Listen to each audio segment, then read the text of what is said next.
Business as Unusual is a thought-provoking podcast that explores the innovative strategies, disruptive ideas, and unconventional practices driving successful leaders and companies in the ever-evolving world of modern business.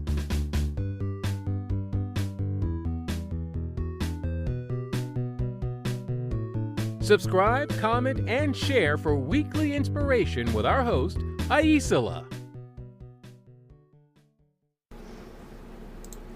Hi, welcome to Business as Unusual. I'm going to talk about something I've talked about before, which is playing to lose. When I was 9, I used to play cribbage with my grandmother, and I would lose over and over again. She was in her early 80s and very skilled. I remember being really frustrated, and so I finally said, let's play to lose. And she asked me what I meant, and I said, whoever goes first loses.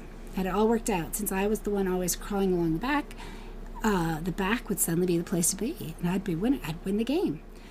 I dealt the game, and I could not stop scoring. I had a hand with massive amounts of points after massive amounts of points, and she just kept getting further and further behind me, taking her time, while I raced ahead and crossed the finish line.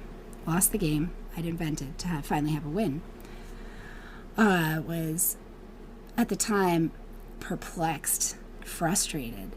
It gave me an insight that I carry today, which is that when you're skilled at something, then you have a lot more control over your outcome in it. My grandmother could win or lose the game, but she understood the mechanics of the game from a variety of perspectives.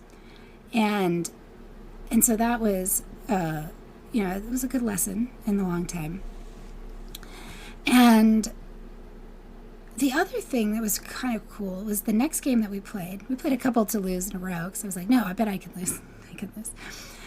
And afterwards, we played a normal game, and I actually did much better than I ever had before. And I realized that looking at the cards from a different perspective, having those hands, had created another level of awareness of the game mechanics and the options and the ways things put together. And so, interestingly also, like years later, I would teach my friends how to play cribbage, and once they had mastered the game and had played a little bit, I'd say, all right, now let's play to lose. And they'd have a chance to do that so that they would always get better after that. It was a really great perspective. And it's also really helpful in business. And especially today, things are changing so fast. I think we say that all the time, but that doesn't make it less true. And a lot of folks are doing their own thing, solopreneurs, or trying to lead a company through things that they feel are all brand new. And something that can really help with that is play to lose. Sit down and take a project or a plan or a client pitch, whatever it is, and write it out as if you were going to walk that thing into disaster. Walk that thing into true disaster.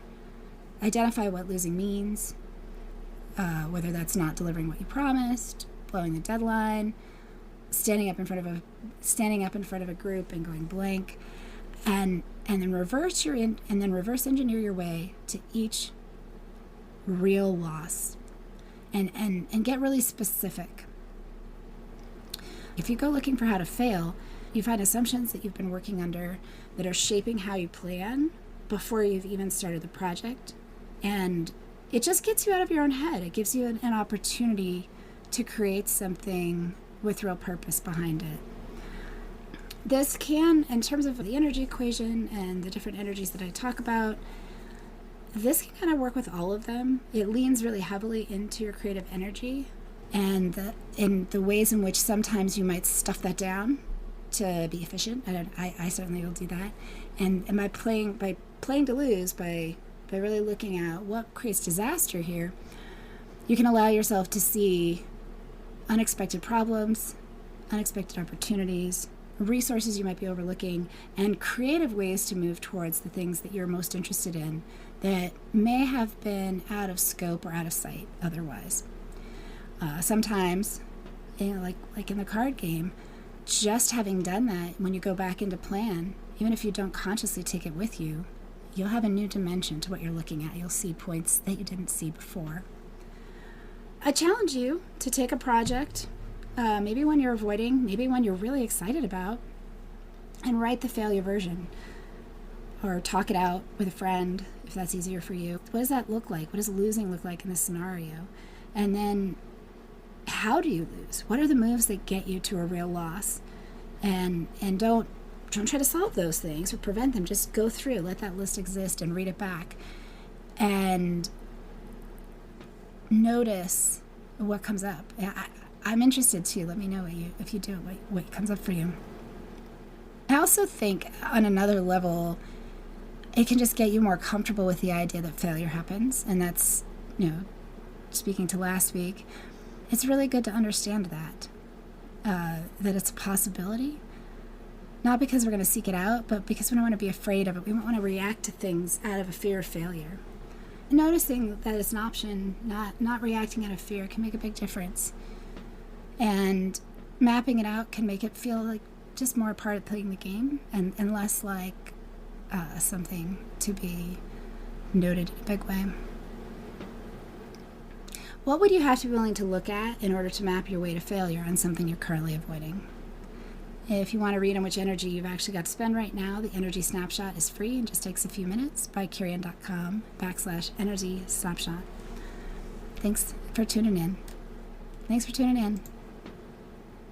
Thank you for tuning in to Business as Unusual. Remember, in this ever-evolving world of modern business, it's not about fitting in. It's about standing out. See you next time. Stay curious, stay innovative, and always keep it unusual. I hope you enjoy the show. I love making it.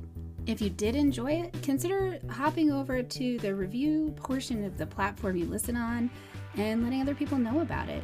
Or share the episode or the entire show with a friend or subscribe to the show. Definitely reach out, get on my newsletter, follow me on social media, and let me know what you like, what you don't like, and what you'd like to see in the future. While we love our guests, appearance on the Business as Unusual podcast or any Bicurean consulting production is for information purposes only and is not to be considered an endorsement of their business practices, or character. Please properly vet anyone you find through this podcast and generally before you do any business with them. Thank you for listening.